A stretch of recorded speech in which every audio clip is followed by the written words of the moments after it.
சாரை பார்க்கணும்னால ஆசைப்பட்டு இருந்தேன். சாரை பார்த்துட்டேன், பூபதி சார். சரிங்களா? அவர் வரப்போ ஒரு டீம் ரெடி பண்ணணும்னு ஒரு ஆசையோடு இருந்தேன். அதையும் பண்ணி வச்சிருக்கேன், நம்பிக்கை இருக்குது. சரிங்களா? இன்னமேலே ஜெயிக்கிறது மட்டும்தான் நம்மளோட வேலையாக இருக்கும். மதுரையில் இருந்து அதுக்கு உங்களோட உறுதுணை தான் எங்களுக்கு வேணும். உங்களுக்கு தான் நன்றி சொல்ல கடமைப்பட்டுருக்கோம். நீங்கள் ஜெயிச்சாதான் நாங்கள் இன்னும் மேலே அடுத்தடுத்து செய்யக்கூடிய வாய்ப்புகள் எங்களுக்கு கிடைக்கும். அதனால நீங்கள் ஜெயிக்கணும். சரியா? ஃபஸ்ட்டு ஜெயிக்கிறதுக்கு நன்றி போதும் சார்.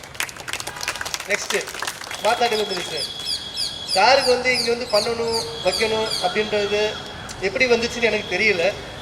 எல்லாத்துக்குமே அது வருமா அப்படின்னும் எனக்கு தெரியல. எவ்வளவோ பேர் இருக்காங்க, எவ்வளவோ பண்ணணும்னு நினைக்கிறவங்க இருக்காங்க. ஆனால் பாஸ்கெட் பாலுக்காக இவர் சார் மெனக்கட்டு பண்ணுறது ஒரு பெரிய விஷயம், சாதாரண விஷயமும் கிடையாது. சரிங்களா? அதே போல் 5 ஏக்கரில் இடம் வாங்கி பாஸ்கெட் பாலுக்காக ஒதுக்கி ஒரு கிராமத்து, அது 2 கிலோமீட்டர் 3 கிலோமீட்டர் இருக்கும், அது வரைக்கும் பசங்க வராங்களே, அந்த இன்ட்ரெஸ்ட்டு அந்த பாஸ்கெட் பாலுக்காக வராங்க அங்கே பசங்க. அது பெரிய விஷயம், மிகப்பெரிய விஷயம் சார். அதனால் 5:30 மணிக்கு வராங்க, வந்துட்டு அவங்க திருப்பி ஸ்கூலுக்கு கிளம்பி போகிறாங்க. அதே போல் ஈவினிங்கும் அதே போல் 5 o'clock வந்துடுறாங்க, 8 மணிக்கு போகிறாங்க. அவங்க அங்கே பாஸ்கெட் பால் நடந்துட்டு தான் இருக்குது. ஆனால் நீங்கள் கொஞ்சம் அதான் யோசிக்கணும். இங்கே போய் பார்த்துருப்பீங்கல்ல, பார்த்தீங்களா இல்லையா?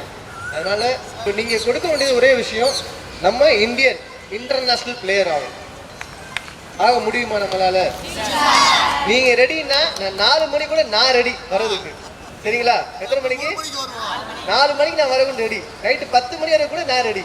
நீங்கள் ரெடின்னா சொல்லுங்கள். சரியா? ஓகேவா? இப்போ வந்திருக்க அனைத்து சீனியர் விளையாட்டு வீரர்கள் அனைவருக்கும் நன்றி. நீங்கள் உங்களோட ஆதரவு எங்களுக்கு மென்மேலும் வேணும். சேகர் அண்ணா, நல்ல தம்பி சார், ரஞ்சித் அண்ணா, குணா அண்ணா, மணி அண்ணா, திருமலை அண்ணா, எல்லாருக்கும் நன்றி. வணக்கம்.